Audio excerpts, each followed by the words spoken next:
Life isn't fair, which is perfectly demonstrated by how developers of great games have a history of going bankrupt or otherwise being broken down. That is unfortunately also the case with the Thief franchise, which at this point in time has changed hands multiple times, and at the time of writing this is in the nebulous hands of Embracer Group, with its future being in an uncertain limbo. The latest entry in the franchise was released just over a decade ago in 2014 in the form of Thief. I'm so glad that this style of naming reboots and sequels didn't become more common, since we might have things like a franchise having multiple games with the same name, like Alone in the Dark, Alone in the Dark, and Alone in the Dark. But thankfully, that would be ridiculous, so it would never happen. The 2014 Thief was brought to us by Eidos during the time when it was a part of Square Enix's European properties, and acts as a kinda sorta reboot to the series. The main menu is very visually striking, as a rather standard menu is placed on one side of the screen while the entire background is taken by a foggy scene of the city, where the medieval and steampunk-like elements are showcased. The options portion is very much expanded from the previous entries, and also displays some of the changes a new era and a new generation of consoles has brought to the table. The first slot is the mouse and keyboard menu, where you can change the standard mouse options of sensitivity and whether the X or Y axes of the mouse are inverted. There's also a sub-menu where you can bind up to 2 buttons to each of the actions available. The next menu is one of the larger additions, as the game now natively supports the usage of a controller and has a proper menu to set one up, having additional options such as whether to have aim assist and vibration enabled. However, unlike with a mouse and keyboard where you can bind actions wherever you wish, the same sub-menu in the controller segment merely displays a view of the controller explaining where the actions are located. Next, there is the audio menu, which is somewhat extensive. The first option is the language selection, which includes several commonly used languages. You can also enable subtitles and whether to have Garrett speak his mind audibly during the game. The best part is that the audio volume has been split into 3 categories: music, dialogue, and sound effects, allowing for the player to create their own audio mix in a way which to them is the most accessible and pleasant. Next, you have the game and heads-up display configuration menu, where it's possible to configure the amount of less immersive elements appearing on screen, including things like quest markers, enemy threat icons, and so on. This I really appreciate, as it allows for the player to customize the game to their liking, and if, for example, someone would prefer to not see a minimap or have a waypoint displaying where you're meant to go, well, they can be completely disabled. The next menu is the display menu, where you can choose whether to have the game in full screen mode, and whether that full screen mode is actually a borderless window. If you have the appropriate peripherals, you can also enable stereoscopic 3D mode and configure those options in the menu as well. Finally, there is an extensive graphical options menu, where multiple level of detail options can be changed to the player's preferences.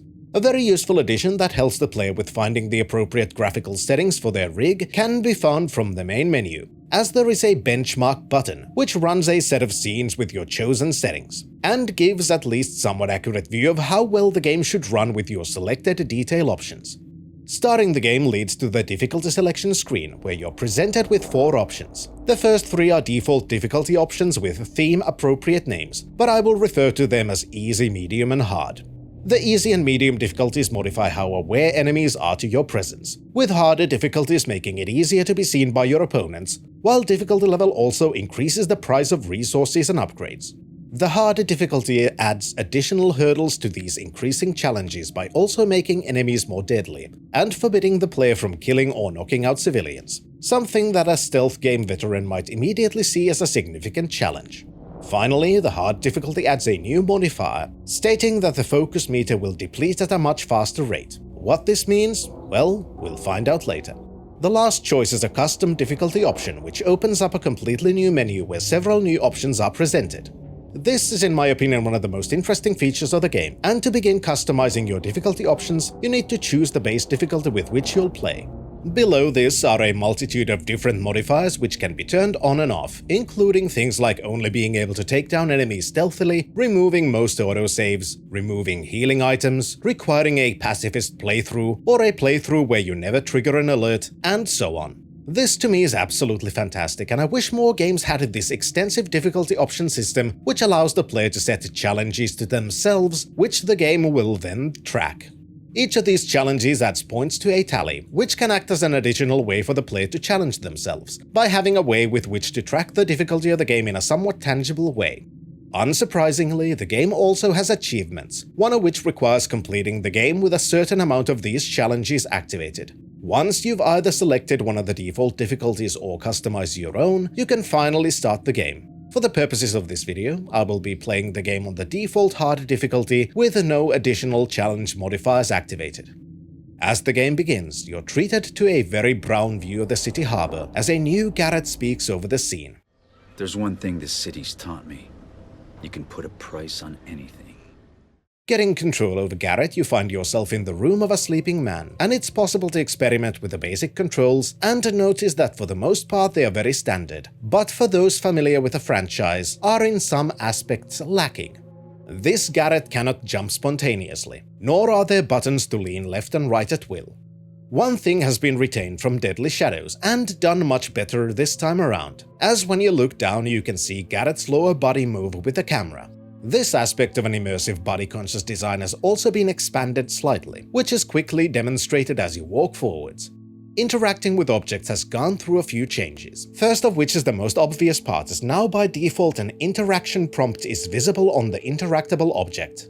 The second is how Garrett reacts when you interact with one, as Garrett quickly moves to the object and visually engages in the action, whether it's snuffing out a candle or grabbing a piece of loot. As you pick up loot, you're also shown a pop-up of sorts displaying how valuable the loot you grabbed is.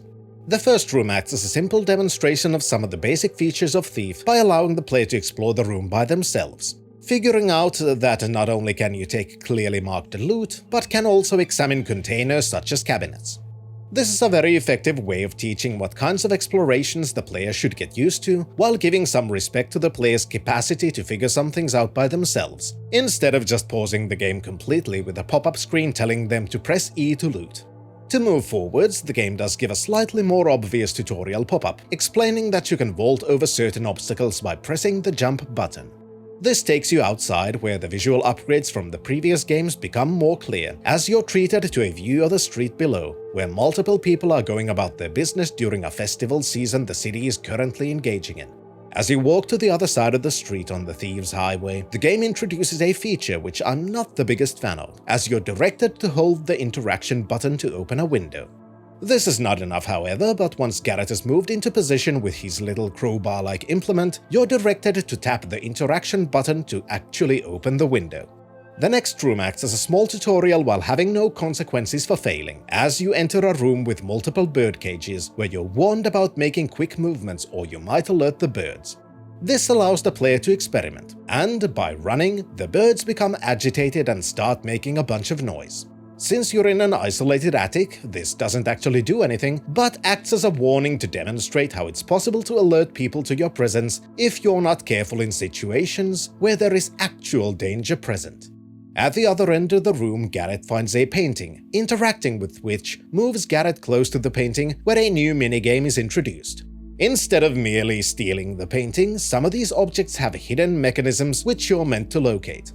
In practice, this means moving Garrett's hands across the edge of the painting until an on-screen indicator lights up, at which point pressing the interaction button activates the switch. In this case, the switch triggers a mechanism which moves the painting and reveals a hidden safe. Interacting with the safe immediately introduces yet another minigame, this time a lockpicking one. While the on-screen indicators differ from those in Deadly Shadows, in practice this is the exact same lockpicking interface. You have multiple tumblers that need to be activated to open the lock, and to engage each of those tumblers, it's required to find the sweet spot by rotating Garrett's hand until the on-screen indicator lights up, and Garrett's hands begin to move in a slightly different way from the default animation. At this point, pressing the interact button locks the currently active tumbler, and the minigame moves on to the next one. This safe contains a valuable necklace which Garrett quite eagerly repossesses, but suddenly a loud noise is heard, as someone is seemingly running on the roof, shaking the wooden beams so much that the birds become agitated, and some of the cages even fall onto the ground. Garrett seems to have suspicions of who this person might be, but before going to investigate, the game displays yet another pop-up which explains that the necklace you acquired was something called a special loot item, and you're prompted to press a button to open a menu. In this menu, most options are currently locked, and one of the few available submenus is the Collectibles menu. In this menu, you can see a new category for special loot, and how many items you have in that category, and how many there are in the game. You can also examine the ones you've acquired in more detail and see a small snippet of lore pertaining to the object. While the tutorial is not yet over, this segment can also be used to demonstrate some of the optional features of the game. As mentioned before, the user interface is surprisingly heavily customizable. In some instances, I would say that this is an absolutely good thing. For example, turning off the interaction prompts shows the other ways by which the player is meant to see what they can interact with, when the rather large button prompt isn't taking all of the attention away from the more subtle effects. Just like in the previous games, objects you can interact with are highlighted, something that might be easy to miss if the interaction prompts are turned on, showing that even without those prompts, many parts of the game were designed to accommodate a more immersive playstyle. However, this does not work in every situation. Specifically things like the windows that need to be opened, as they too are merely highlighted, and if someone isn't already familiar with the game, they would have absolutely no idea what they would have to do with those windows without the interaction prompts telling the player to first hold down the button and then start tapping it. This would have a very easy fix, allowing even first-time players to play with a more immersive and minimalistic user interface by having similar pop-ups for basic features as the game already has for vaulting through the window at the very beginning of the tutorial. After all, Thieves series is not a stranger to such pop-ups and tutorials, and while I understand that the interaction prompts are turned on by default, and it's somewhat unlikely that a first-time player would turn them off, making those prompts be the necessary minimalistic tutorial, there are weird people like me who just like to play the game for the first time with most challenges on and user interface elements off. Following the sound, you find yourself in the brown morning light casting its early rays on the city, and soon you find yourself in a dead end where a small box is conveniently waiting for you. Opening this box gives you a returning tool in the form of a rope arrow, though the functionality has been changed.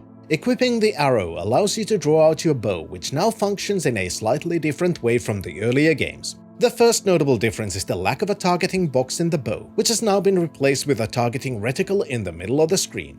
Not only that, the rope arrows aren't surface sensitive, which would be a difficult thing to accomplish in a game where jumping is context sensitive instead of voluntary, but can now only be shot into specific rope arrow targets, one of which can be found directly above.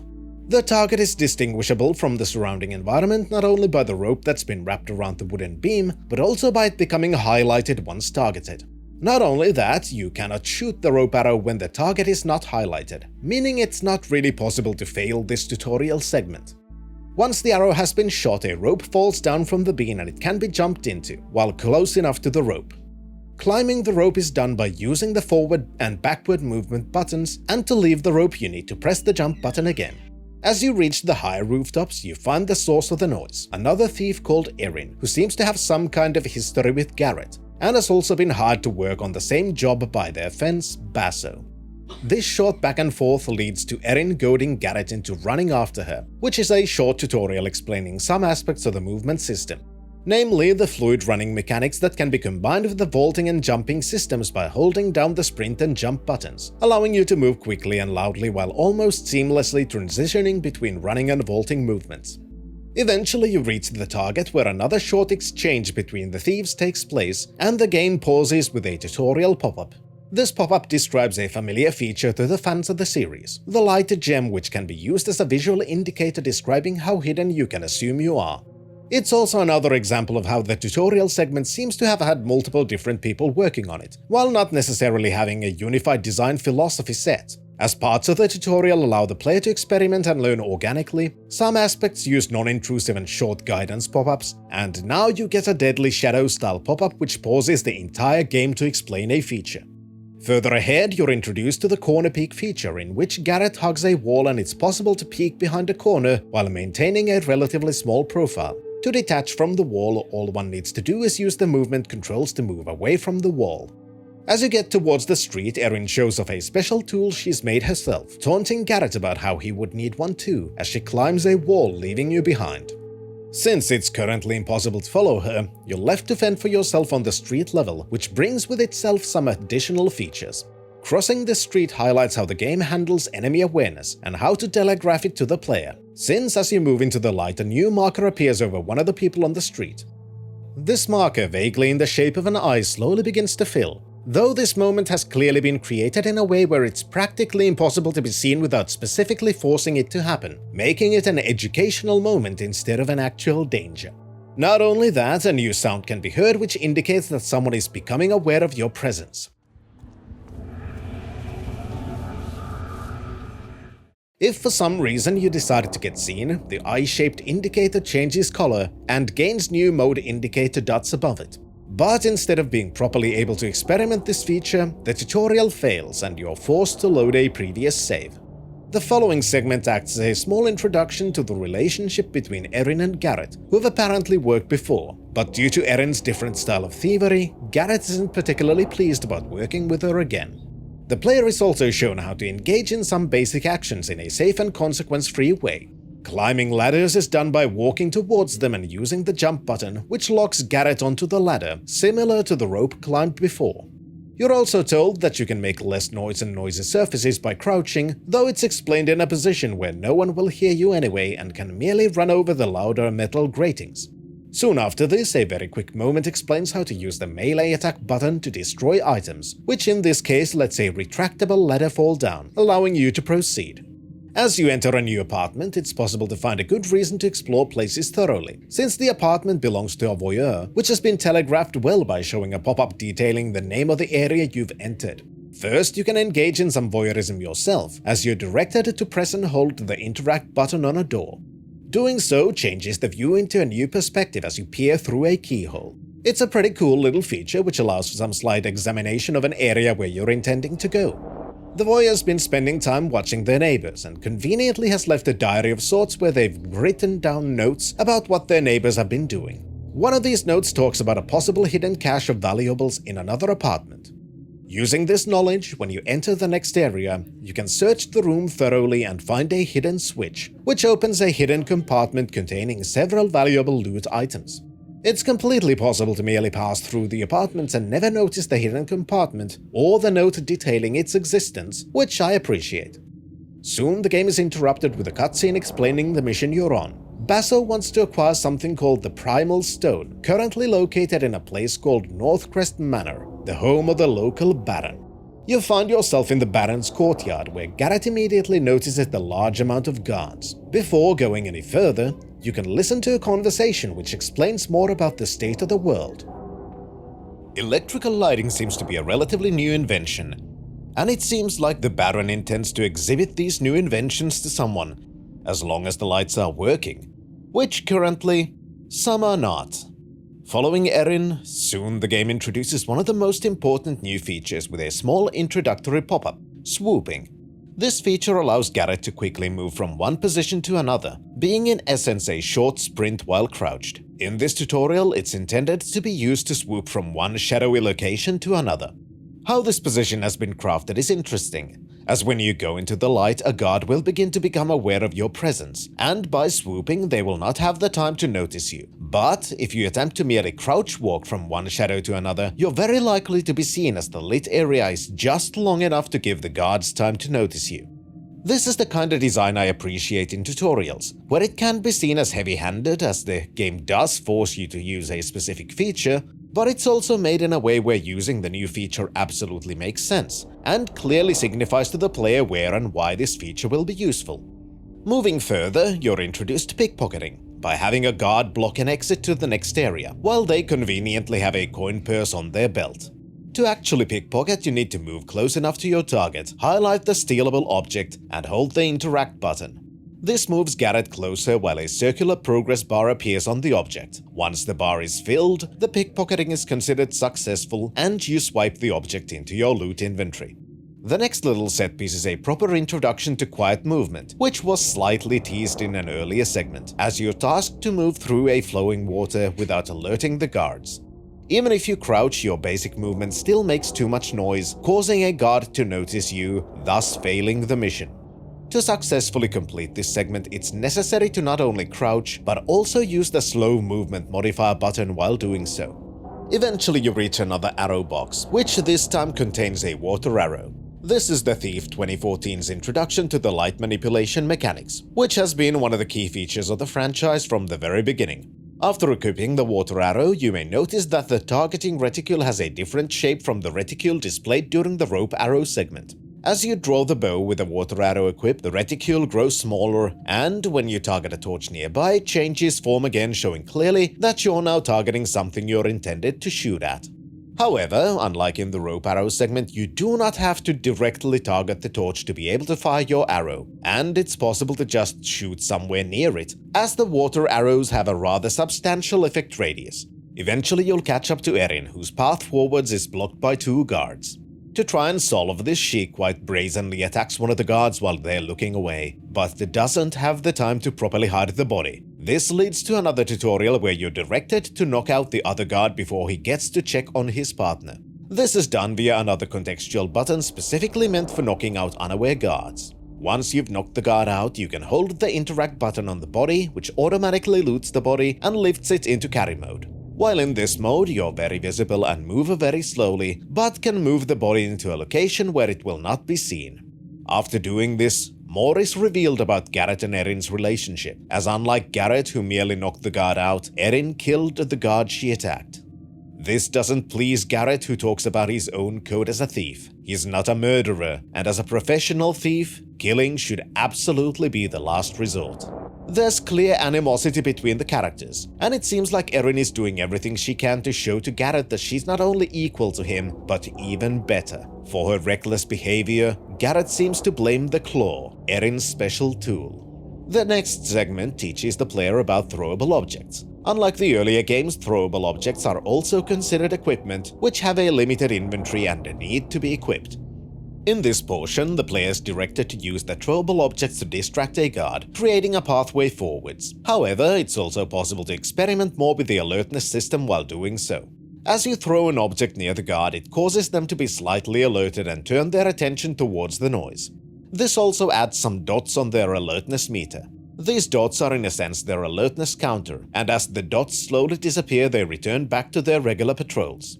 If you throw another bottle, however, the dots become full and the guard changes into a more aggressive alerted mode, where the icon turns yellow and the guard is convinced there's someone hiding nearby, as they actively search the nearby areas for the source of the disturbance. Slowly but surely, they will return back to the regular alerted state and eventually back to their regular patrol mode. In this area, it's also possible to enter a completely optional tutorial area, where you can practice the techniques taught so far in a more free-form way, and as a reward you get more loot. In this optional area, you can also find lockers you can enter, which act as a hiding spot and if no guards have been alerted, also creates a checkpoint that can be restored. Reaching the roof, you catch up with Erin again, who's killed yet another guard. After a short back and forth, Garrett decides to steal Erin's claw to try and force her to resort to less aggressive means of thievery. And as you do so, another cutscene begins. Looking through the ceiling window, you see a group of people in robes, engaging in some sort of a ritual, where the primal stone you're after seems to be a central component. The one heading this ritual is the Baron himself, who talks of a new age of industrialization and enlightenment he wants to bring forth. Seeing this, Garrett decides the job is now over, as ritual people engaging in some form of a ritual with intricate cosplay involved will never lead to anything good. And while Erin decides to proceed, she's shocked by the revelation that Garrett has taken away her claw. A struggle ensues, during which the 2 thieves are seen by the guards, and the claw is thrown onto the glass ceiling, while the cultists down below are performing their ritual, which is clearly having some results as a magical power surrounds the primal stone. Suddenly the building shakes, and the glass under Erin shatters. Garrett, I'm slipping! Ah! Despite Garrett's attempts, eventually Erin falls down into the ritual chamber, where the magical energy breaks her fall and keeps her suspended in the air. The guards storm the roof, and even more of the glass ceiling break, leading Garrett to throw a grappling hook which latches itself onto the foot of the leader of the guards. As Garrett swings on the rope, the magical energy flashes again, and parts of the building begin to collapse. And then, everything goes blank. You wake up in a carriage being drawn by 2 people who are trying to get you into the city before it's completely locked down. There seems to be some kind of a disease called the gloom rampaging in the city, and you're introduced to how forceful the guards are. Apparently, the old city watch has been disbanded and replaced with this new watch, who are much more aggressive in their ways. You see scenes of class discontent, which is quickly and forcefully struck down, swiftly painting a picture of a rather fascistic regime with clear class divisions in the city. Eventually, your compatriots fail to maintain a low profile, and the guards begin to shoot and chase them. Using this as your cover, you exit the carriage and swiftly run into the side alleys. Here, Garrett exclaims that something feels wrong, and that you should try and find a way back into his hideout. This portion of the game can be considered the final tutorial, but unlike the very linear portions that led to this point, your journey to the hideout is instead more freeform, which allows for more experimentation and implementation of everything learned so far in practice. That doesn't mean new features will not be introduced, as one of the first things the player might notice is the slight blue sheen on some objects. This is a part of a new feature called Focus, which Garrett has now acquired. Not only that, Focus is also an active ability that can be used by pressing the Focus button, which changes the game into a black and white color palette where important objects are clearly highlighted in blue. These objects include things like loot items and navigation spots, such as climbable wall gratings. In addition to the Focus mode, Garrett now has Erin's Claw, which can be used to climb even higher walls that have things like gratings that can be attached to. In practice, it functions identically to wall climbing that has been used before this point. As you leave the initial area, you reach the first small set piece where you get to practice your thievery abilities. Technically, all that needs to be done is pass through the area by avoiding the guards, but the area can also be explored for some additional loot. The next set piece is larger and takes place around a jeweler's store. A short cutscene displays how members of the Watch are admiring an expensive mask on display, which Garrett decides to appropriate. After all, even though he's on the run, he's still a thief, and a piece of valuable loot is too good to pass up. This is the first proper area where the player gets to put all of their learned skills into practice, as the jeweler's has many small areas, and it can be entered from multiple directions. The game also introduces multiple types of characters in a clever way, by populating the area not only with patrolling guards, but also completely benign and non-hostile civilians of the lower classes, and inside also civilians from whom you're stealing, and as such, they do not take seeing you particularly well. If playing on the hardest mode, this can also introduce the consequences of failing to follow the rules of the game, as on that difficulty it is forbidden to be violent towards unarmed civilians. If you decide to knock out the jeweler, for example, the mission is considered failed, and you need to reload the latest save. Saving is also one of the aspects I've slightly alluded to but not really explained. Unlike the previous games, Thief has an autosave system with somewhat frequent checkpoints. Not only that, there is a manual save system with quick save and quick load buttons, and also a rather traditional save menu with a large amount of slots you can save in. It is a very basic and functional save system, but unfortunately, you can't name the saves. The jeweler's shop is also where the electrical lighting is properly introduced. As tends to be the case in Thief games, there are both electrical and fire-based lighting in the world. Fire-based sources can be doused with water arrows, as taught during the tutorial, but electrical lighting requires a different approach. In the shop, you can find rather large buttons that act as light switches. Activating them follows the same diegetic design as most other actions, and Garrett is actually animated to press the button, which I love. This is also where a feature from the first two games returns, which was not present in Deadly Shadows, as you can use your arrows to manipulate the buttons from afar, which is sometimes a very good idea, especially since the enemy AI does tend to react to suddenly changing lighting conditions and also the noise from your arrows. During these segments, Garrett also muses that the claw isn't actually a terrible tool, and Erin was merely making it seem much louder than it actually is. You can also find scattered newspapers which are added into your collectibles menu from where they can be read. The articles found paint a picture of a city in peril where any criticism of the leadership is at least very much discouraged. In addition to having a lot of practice with things like lockpicking, alarm birds and such, the jeweler's shop introduces another new feature in the form of combination locks. This is a rather brilliant segment in its simplicity, as to open the lock you can obviously brute force the code, but can also explore the room the locked safe is located in to find the notes of the jeweler, where the code is hidden in a relatively obvious way. This is a very simple way to teach the player the value of paying attention to the notes you find lying around, as you never know when one of them might be hiding something important, instead of merely being about additional lore and world building. Eventually you reach Garrett's hideout, which this time is a rather fancy one, since Garrett has finally gotten his clock tower dream house, though unfortunately some of the neighbors are a bit of a nuisance.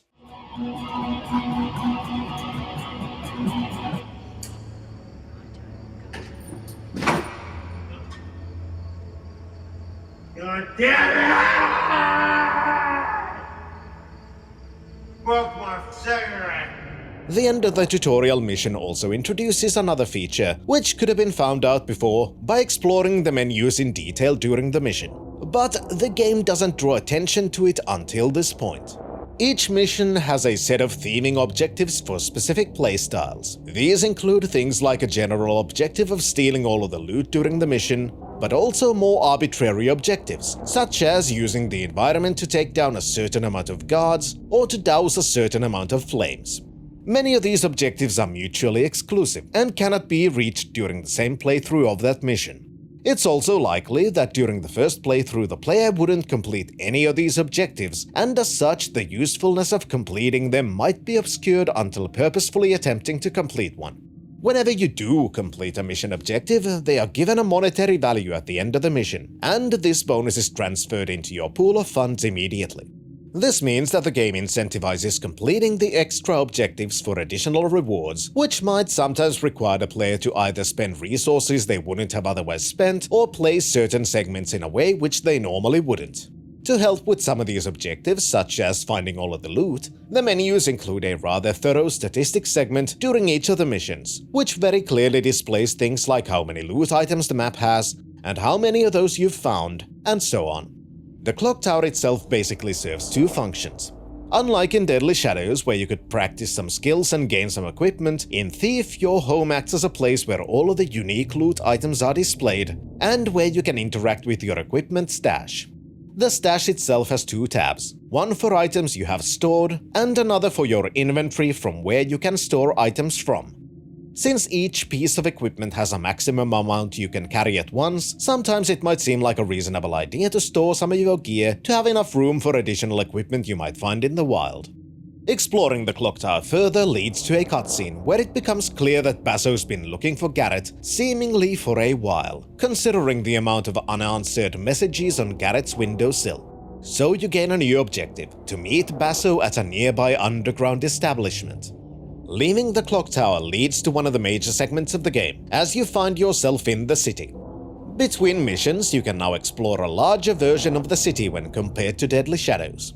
Due to the increased size of these hub areas, there's also much more to find, and sometimes you might not be able to reach certain areas without specific equipment. One of the first new features that can be found during the city segment is something that could have been found during the initial tutorial mission leading to the clock tower: breaking objects with your arrows. Sometimes the environment has breakable objects, such as pulleys, one of which was mandatory to break with a melee strike during the tutorial. This can serve multiple purposes, such as opening a new pathway forwards or releasing environmental hazards to take down guards. A new and possibly controversial addition to Thief should also be very clear at this point, as the game now includes objective markers that very clearly guide you towards your next task. These tasks can be changed in the player statistics menu, as these markers are a part of the quest system. In the quests menu, it's possible to track and untrack specific quests, which then adds markers onto your map and displays those markers in the 3D world as well. For those who are not particularly pleased about this, worry not, as the in-game markers can be turned off in the user interface configuration menu for an even more immersive experience. The other rather large change in comparison to the older games comes in the form of the map, which is very useful especially when trying to track where your missions begin without the in-game markers. This time, however, instead of having a vague map which doesn't even display Garrett's location, the maps in Thief are much more detailed, and in fact are just representations of the actual in-game geometry. In fact, it's even possible to open up a minimap display while exploring. This is one of those aspects which I understand can be a disappointing direction for longtime fans of the series. But me being one of those, I really don't care that much. I never really used the maps in the older games, and even with the more detailed ones in this game, I still don't really use the maps. Ignoring the DLC mission marker, you'll soon reach the crippled Burrick, where another cutscene begins. Here you meet Basso, who reveals that the mission Garrett and Erin took part in happened a year ago, and ever since then, he's been missing. After exchanging some pleasantries, Basso offers Garrett a new job: to steal a special ring from a rich man who's recently died of the gloom. Apparently, many bodies of the dead are being transported into an ancient foundry, where a large amount of guards have been stationed for some inexplicable reason. Accepting the job, Garrett also decides to go meet someone called the Queen of Beggars, who might have more information about what happened to Garrett a year ago. Before you get there, however, you can encounter the shopping mechanic of Thief. Similar to Deadly Shadows, you don't merely enter a shop after each mission, but have to locate a merchant in the game world. The initial shop already has a large amount of specialized arrows for purchase, and the shopping interface clearly explains the usage of each of the arrows. You can also sell some of your excess equipment if you so wish. One change from Deadly Shadows, which is a return to the original games, is that every piece of loot you steal is automatically converted into funds. So you don't have to run around the city finding merchants willing to buy specific types of loot items, which, in my opinion, is a very good thing.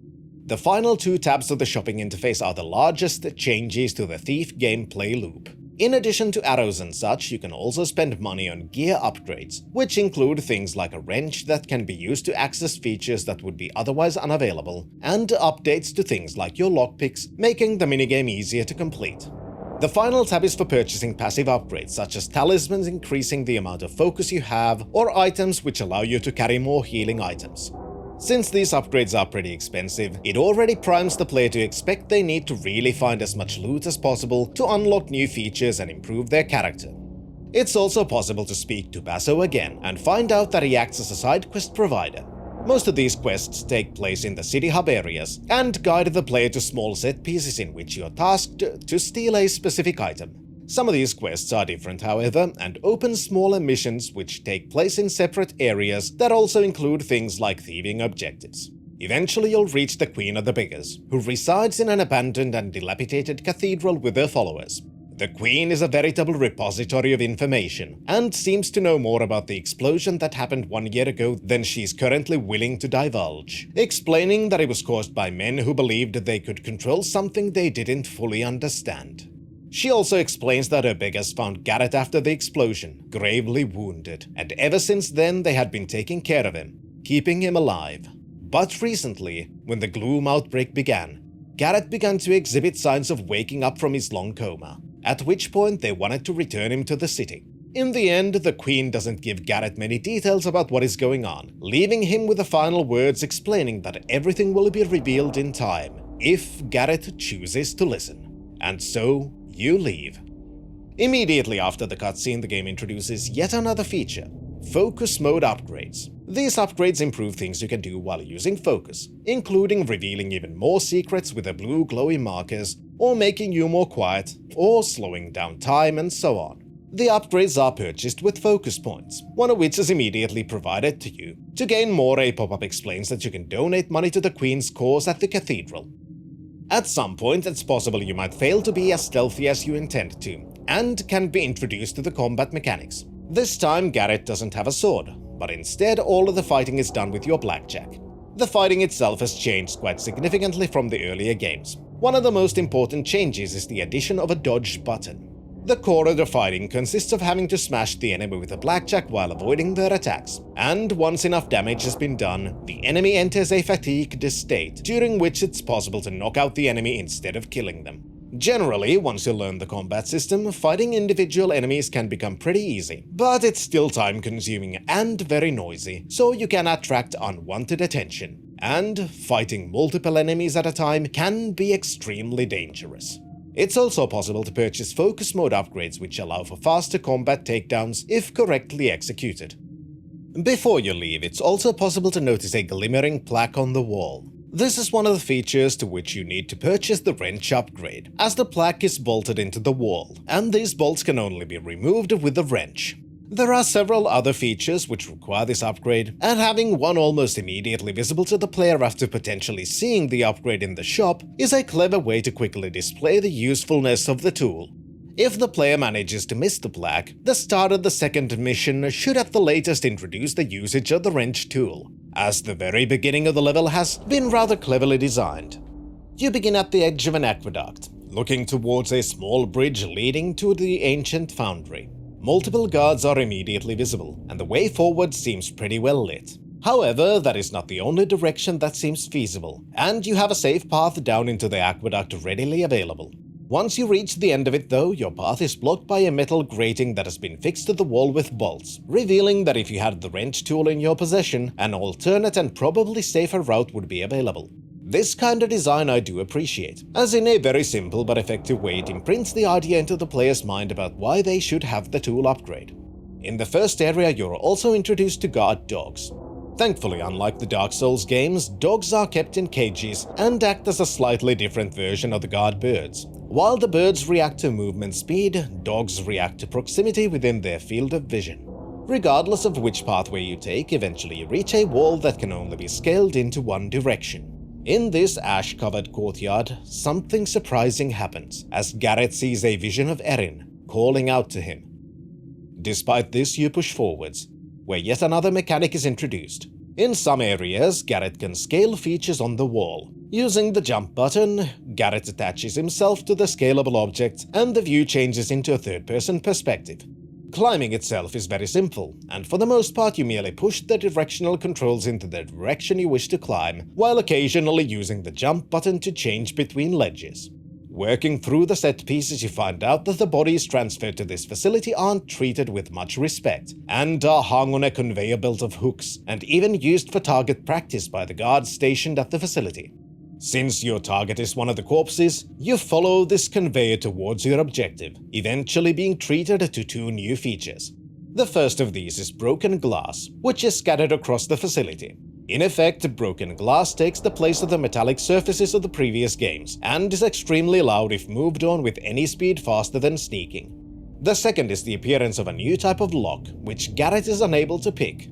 To open these locks, you need to find special keys located somewhere in the level. This level also teaches how there may be multiple ways to find the appropriate key, each of which is behind different kinds of challenges.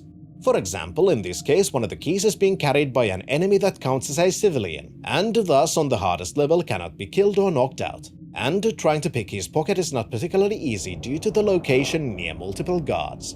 Another way to acquire the same key is to sneak into a room with a sleeping guard, where a bunch of broken glass covers the floor, guarding the locked chest which contains the key. Moving too quickly or failing the lockpicking minigame would then wake up the guard and reveal Garrett's presence. This is another way with which the games can teach players to look for alternative options that I very much appreciate. Reaching the burning furnace at the end of the facility, the game stops with a cutscene, where you're introduced to a limping person known as the Thief-Taker General.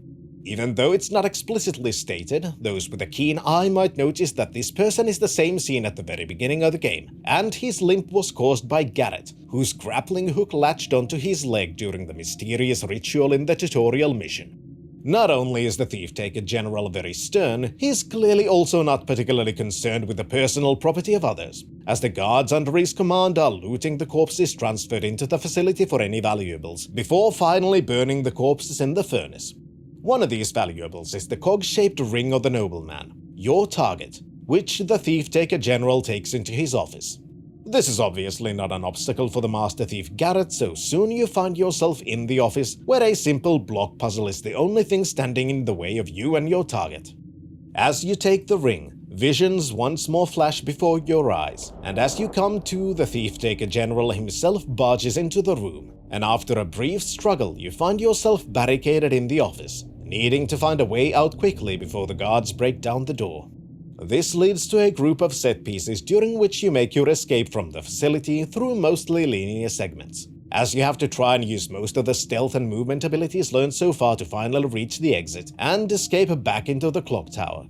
The first proper mission demonstrates one aspect which is likely a source of annoyance for some fans of the franchise, namely how it's not a single large map, or even several smaller maps stitched together such as in Deadly Shadows, but instead a collection of set pieces which you must complete in a certain order, and cannot backtrack once past certain checkpoints. These checkpoints are made in a way where they seem like natural obstacles, such as climbing over a wall that is too high on the other side, making it impossible to climb back, or by having a part of the map collapse, making return impossible. Despite this, it's very much understandable that this change in style would feel limiting, and a departure from the familiar open map design of the earlier games.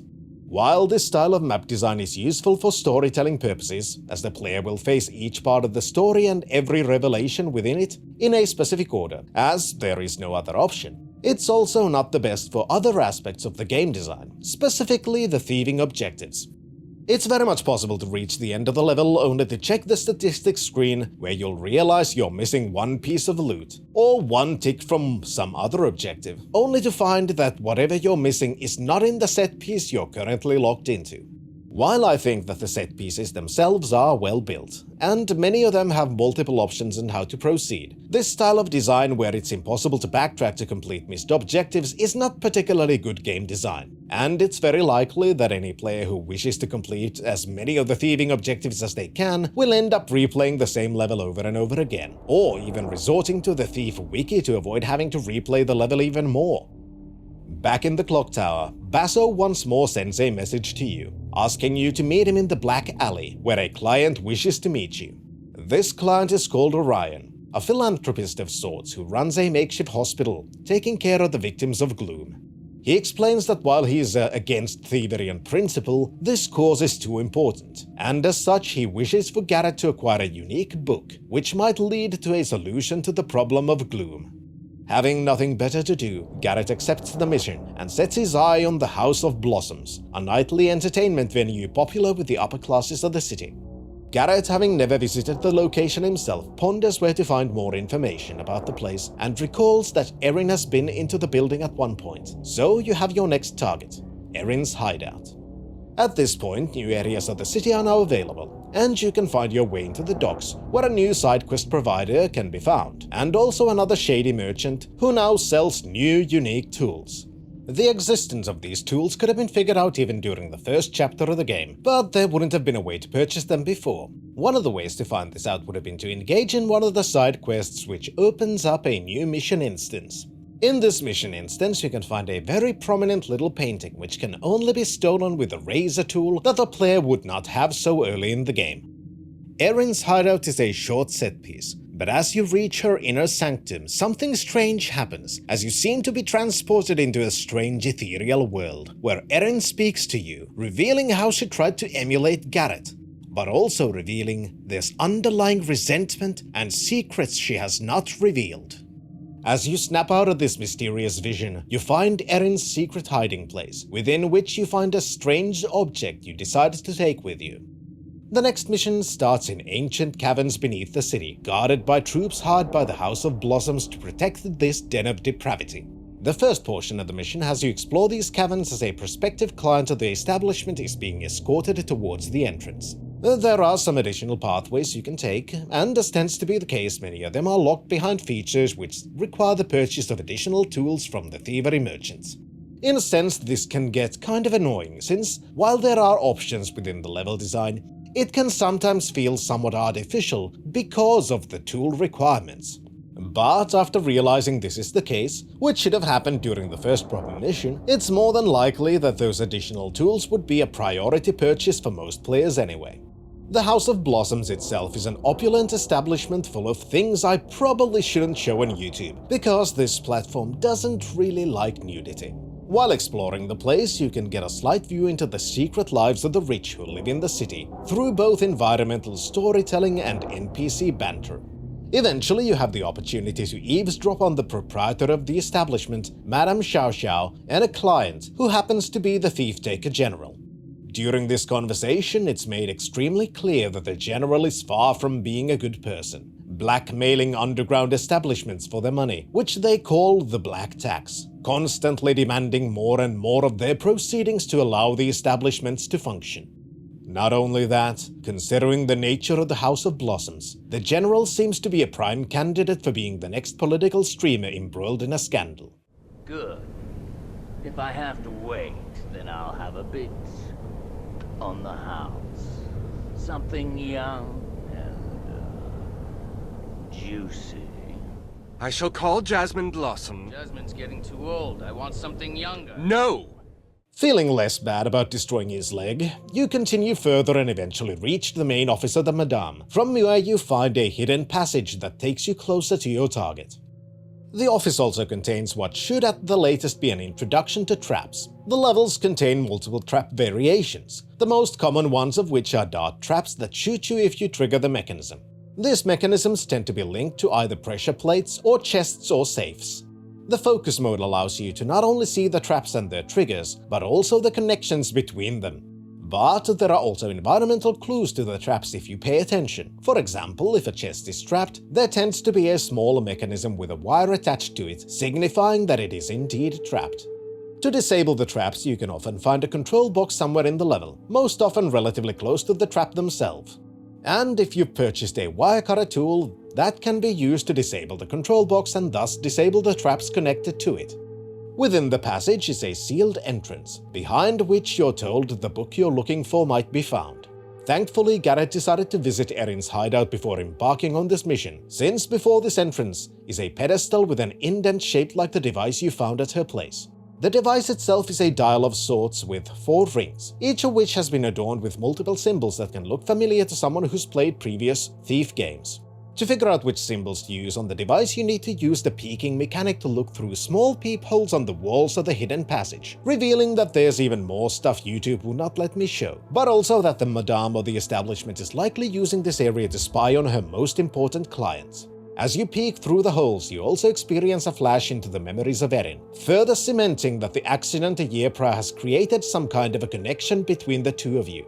This time the vision shows you that Erin was being trained to be one of the Blossoms, but wasn't particularly receptive towards the practicalities of the profession and ended up killing a client. Once you do have the symbols, you're shown one of the more disappointing aspects of Thief.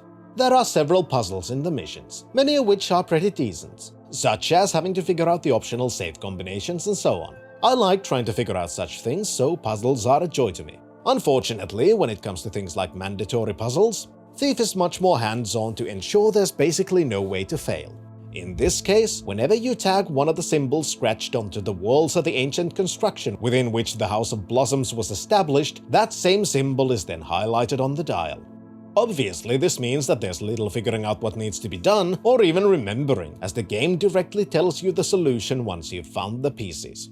However, you can solve the puzzle without tagging the symbols on the walls and merely looking for them yourself, but I feel like that option should have been the default. One thing that is lost when trying to ensure everyone can continue the game without meaningful obstacles is the good feeling people tend to get when figuring something out on their own. As you open the sealed passage, you find even more caverns and ancient constructions, which clearly have absolutely no special meaning and aren't at all familiar in any way whatsoever. These buildings, adorned with stainless glass windows depicting keyholes and statues holding keys, also contain what seems to be a massive library, including rooms that seem to have been used for either writing new books or copying old ones.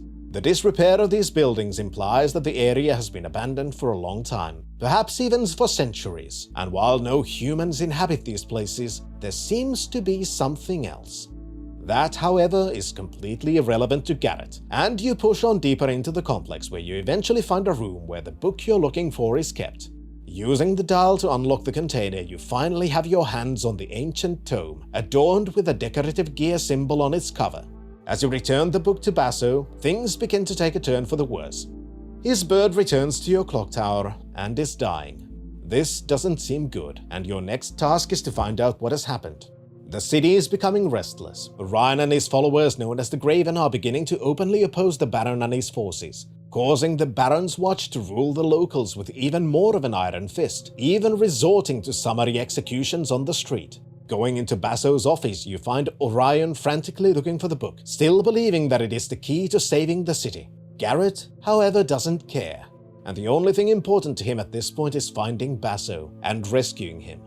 You find out that he's been taken into a prison within the Baron's keep, and how only a few people know of the layout to this fortress. This gives Garrett enough to go on, and before leaving to find the plans for the keep, he gives the book to Orion, who states that Garrett has played an important part in the salvation of the city.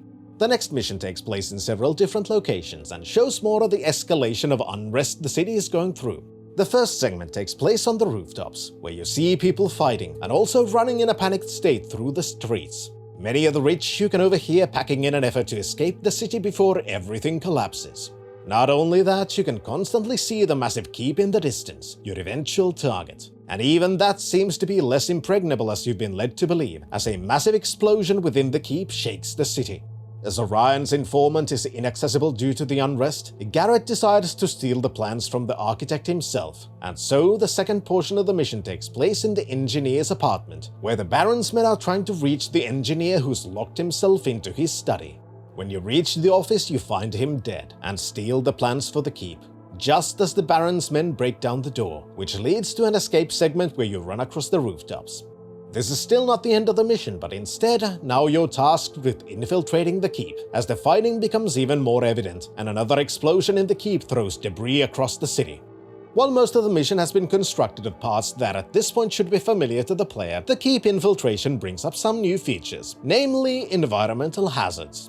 Since the keep is now breaking down, there are fires, and the machinery inside is breaking down, which requires the player to try and avoid the plumes of flames and the moving machinery. There is also a segment where the entire area is filled with smoke that causes damage over time, while also lowering the visibility significantly, forcing the player to either work fast or just use any healing items they might have to avoid death within the smoky corridors. For Garrett, the fighting below is very beneficial, as the insides of the keep are mostly empty of guards, which lets him rather easily reach Basso and release him from his captivity.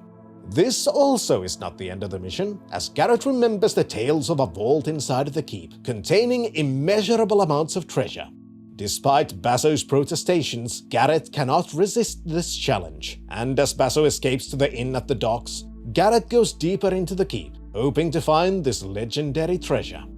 Having found what seems to be the combination to the vault, Garrett begins to unlock the giant cube, but is suddenly shot in the hand. The thief-taker general reveals that this was a part of his plan to lure you into a trap and finally rid the city of your presence. He's not particularly good at planning things though, so you ride the vault to another level, dispatch the guards and finally open the vault, only to find it almost empty. Instead of a legendary amount of loot, the vault merely contains one object, a blue shard reminiscent of what you saw during the ritual at the very beginning.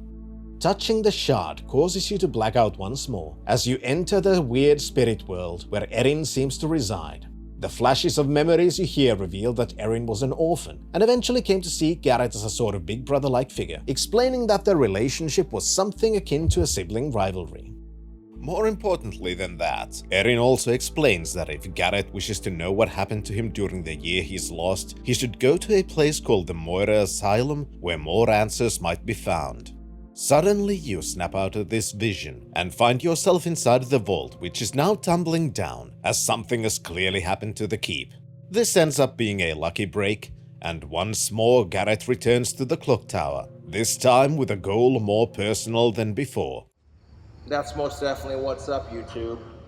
Even more than the previous missions, this one really highlights the more segmented nature of the levels. When it comes to storytelling, I can completely understand why this style of level design was chosen, and in this one, what they were going for really comes through well. Unfortunately, the more segmented and linear level design is not something many Thief fans were hoping for, which is an aspect that likely explains some of the more negative opinions people have about this part of the franchise.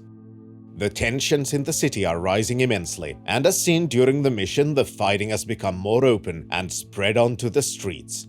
Some of the areas are now under the control of the Graven, who've killed all of the Watch members where they've been able to. From a purely gameplay perspective, this doesn't change much, as the Graven are not your allies and are on the hunt for anyone who is not a part of their organization. Thus, you're still required to travel the city stealthily while avoiding the somewhat modified patrol routes of the Graven and the Watch. As you go and check the constantly changing wares of the merchants, you find out that as their wares expand, so do their prices, and some of the items the merchants sell are extremely expensive. Thankfully, for a completionist who wishes to purchase absolutely everything they can, this is not an insurmountable problem, as there is a new feature in Thief to help with this. By going to a previous location where a mission or a side mission was initiated, you can choose to replay that mission, and all of the loot you steal is added into your pool of money.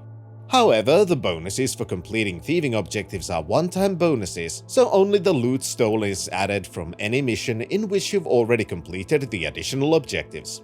The Moira Asylum is located in an ancient renovated mansion, which has stood abandoned for months due to riots that took place within. In some ways, this mission mirrors the change of pace seen in Deadly Shadows during the Shale Bridge Cradle level. As you begin exploring the asylum, there are no direct dangers, and you're free to explore large swathes of the area at your own pace.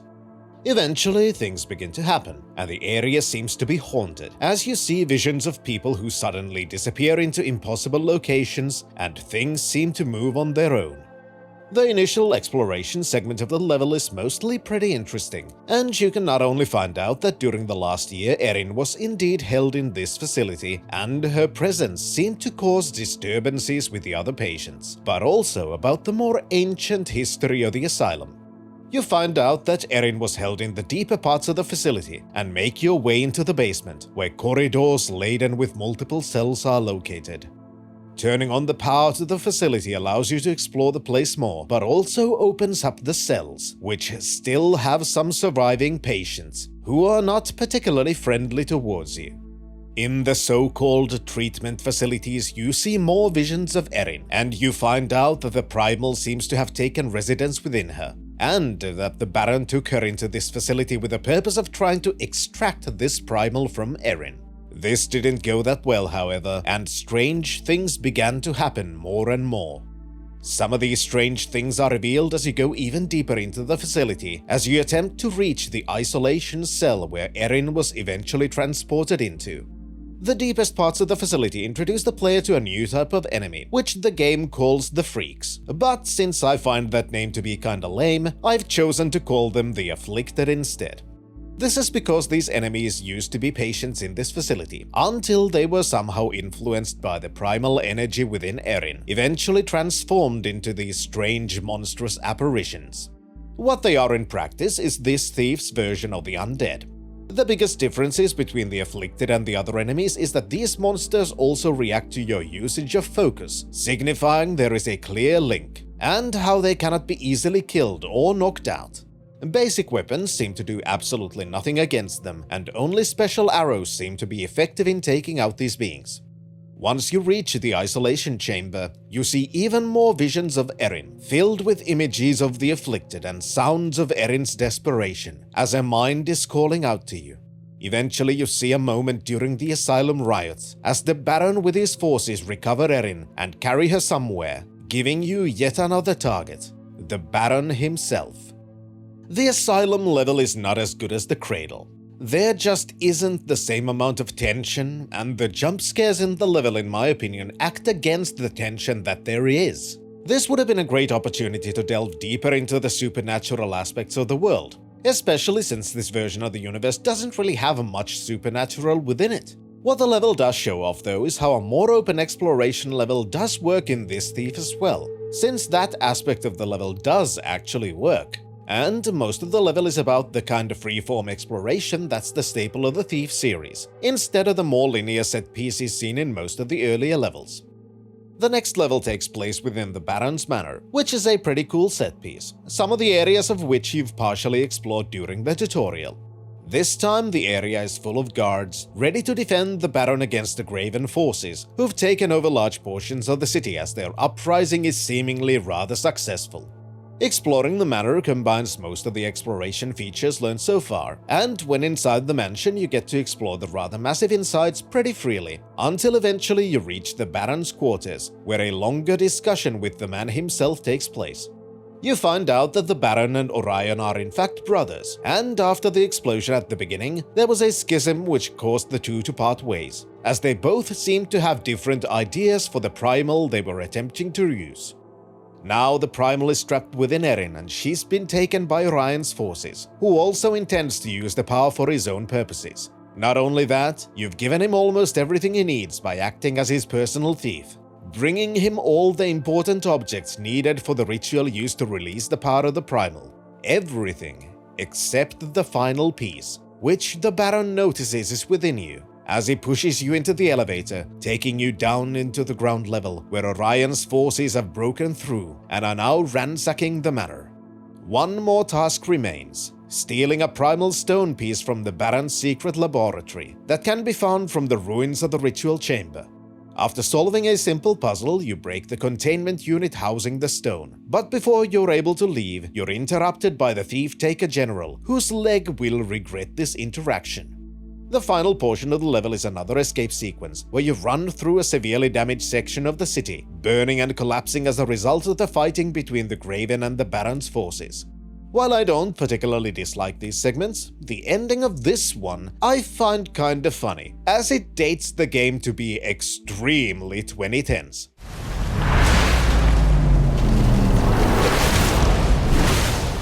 Back at the Hideout, the Queen of Beggars is waiting for you. She explains more about the Primal and the link it has with the city, saying that as the Primal is now contained within Erin, she must not die, as that would also break the link between the Primal and the city, which would basically cause it to just blink out of existence. She tells you that you need to go to a cathedral where Orion is, steal the final part of the Primal stone from him, and find a way to extract the Primal from Erin, saving not only her, but also the city. Despite not feeling like a hero, Garrett decides to take on this task, and so you find yourself at the foot of an ancient cathedral dedicated to an old god, a practice which has been banned, which is adorned with somewhat familiar symbology. In comparison to the earlier levels, this one is more linear once more, and takes Garrett through several set pieces as you follow the Graven, hoping to find the final piece of the Primal Stone and Erin. One of these set pieces takes you deeper beneath the city, where you see many layers of buildings built atop each other, showing how the history of this place is ancient, and it almost seems like every now and then a new city is erected above an older one. While most of the areas are guarded by the Graven, as you get closer to Erin you also begin to see the Afflicted, showing how quickly the influence of the Primal can turn people into these monstrosities. When you reach the chamber where Erin's being held, Orion is already in the middle of a ritual, about to transfer the Primal from Erin to him and his loyal followers. But suddenly you enter the visions again. And in this vision world, time seems to have stopped, as you move around collecting the remaining pieces of the Primal Stone, and finally, the focus Orion is using in his ritual. As you do so, you snap out of the vision with the focus in hand, confusing Orion, who begs for you to return it. Garrett pleads Orion to stop, but he refuses, and as a blast of energy emanates from Erin, the Graven flee deeper into the caverns and the Thief-Taker General appears.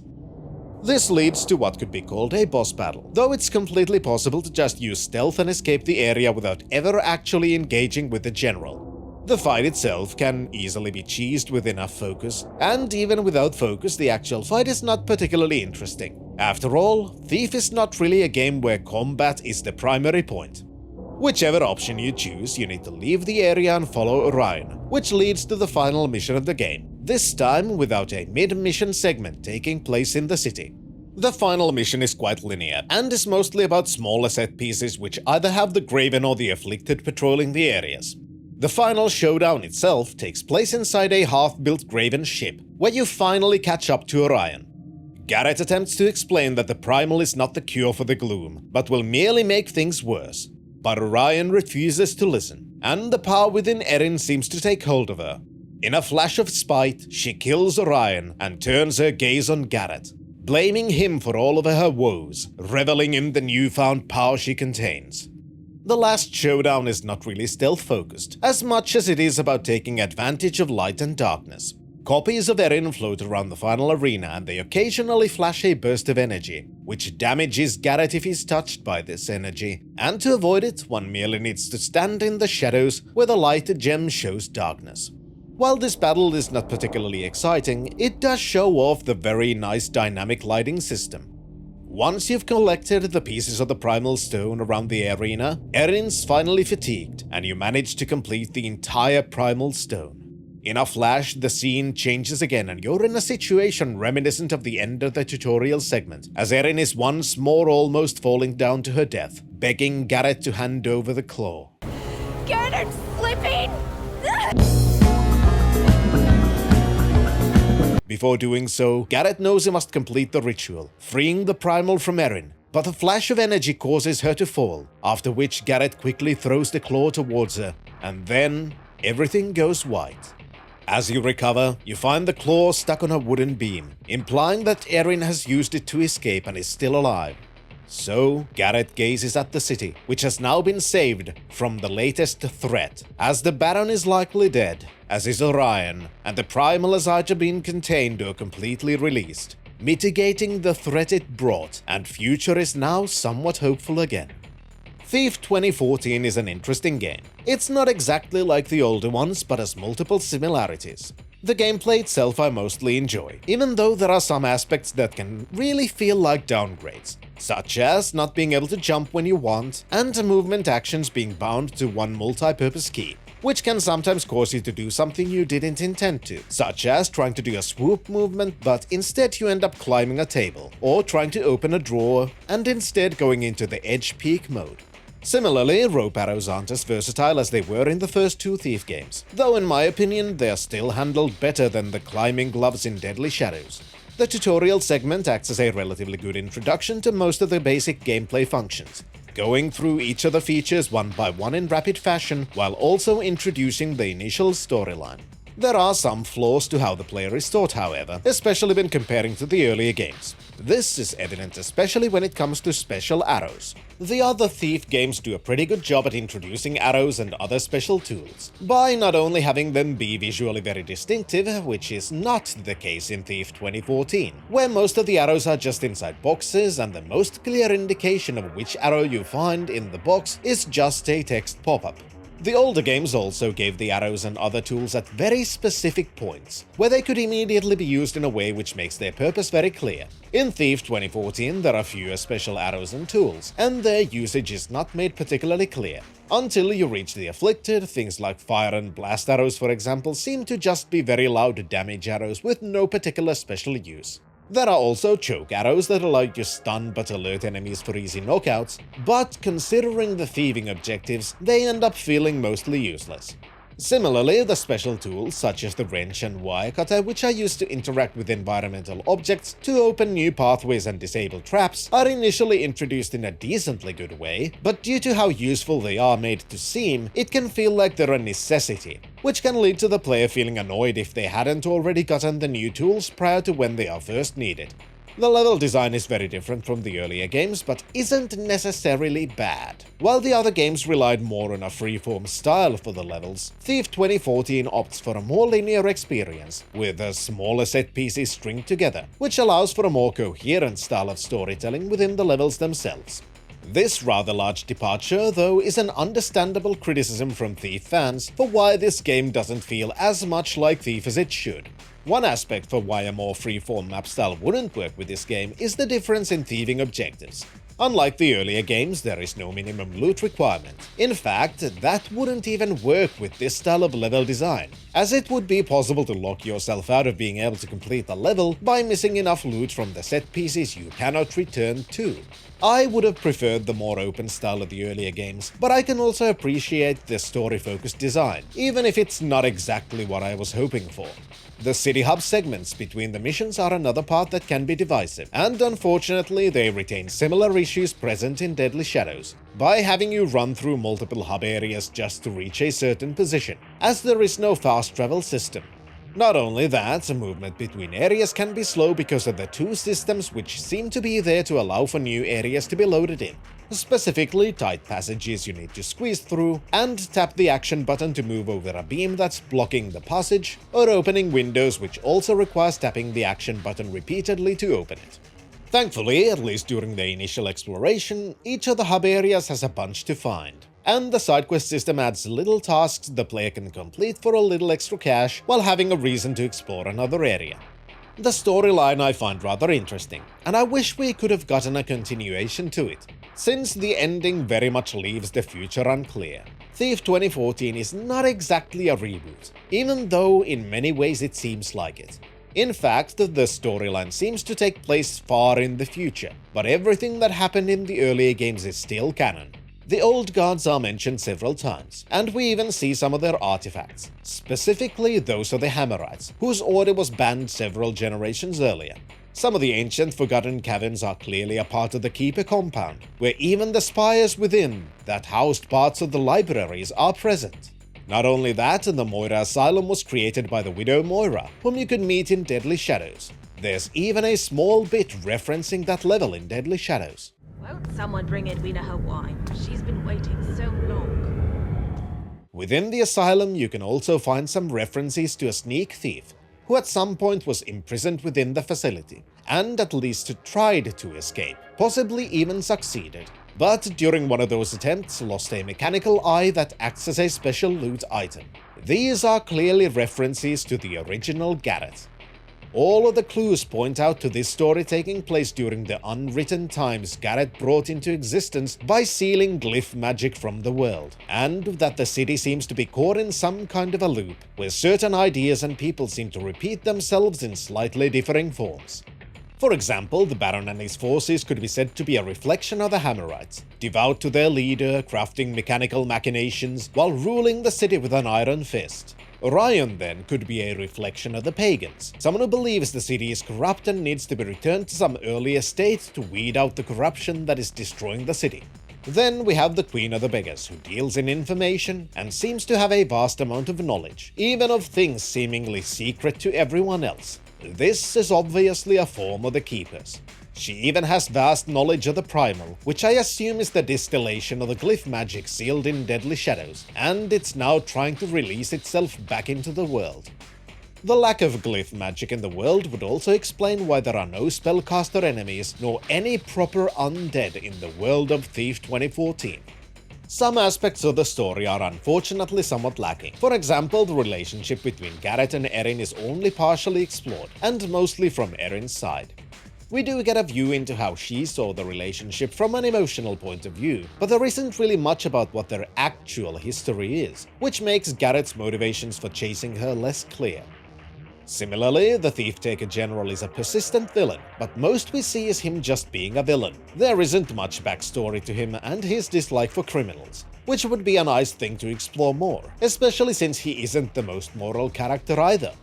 The different factions could have been more prominent as well, especially since two of them are basically destroyed during the events of the game.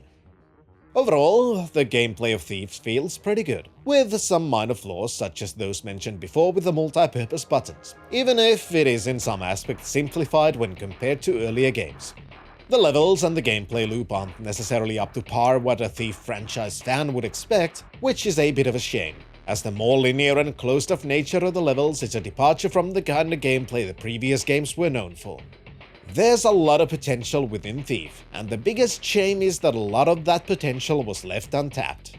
Still, Thief 2014 is not a bad game, it's just not as good as the other Thief games. The storyline is pretty good, even if the world building could have used more work, and it raises some interesting questions about what would happen in the future, which unfortunately we never got to see.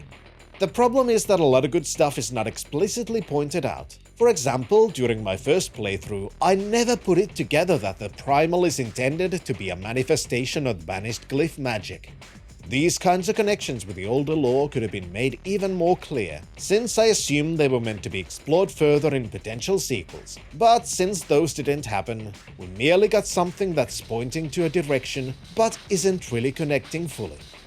Anyway, I would like to thank my Patreon and Ko-fi supporters, Daniel Heinevetter, High Food Court, Iliad Drone, Paul Leone, The Bloke, Daniel Zupka, Kyriakos, Arthurn, Zai, Andrew Yanker, Isaac Groves, Masaz, and Professor Fessa. Hopefully everyone's start for 2025 has been decent enough. I know a lot of things are strange at this point in time, and there are plenty of negative things going on, but there are still plenty of good things in life as well, and I hope everyone's found their good things to keep a hold on and enjoy. For me, this is one of those things. Being able to make videos about games I want to play and then share my opinions and interpretations of those games with the world. Even if I am a little bit slow about making these videos sometimes. I'm extremely grateful for all of the support, whether it comes in the form of watching, liking and subscribing, supporting on Patreon, Ko-fi, popping in on the Twitch and now YouTube streams on the other channel, or just being on Discord chatting about random things and doing horrible things on Cards Against Humanity nights. Thank you for all of that, and making it easier to cling on to sanity in these weird times. Until next time, when we start with another franchise. Fintrovert, signing out.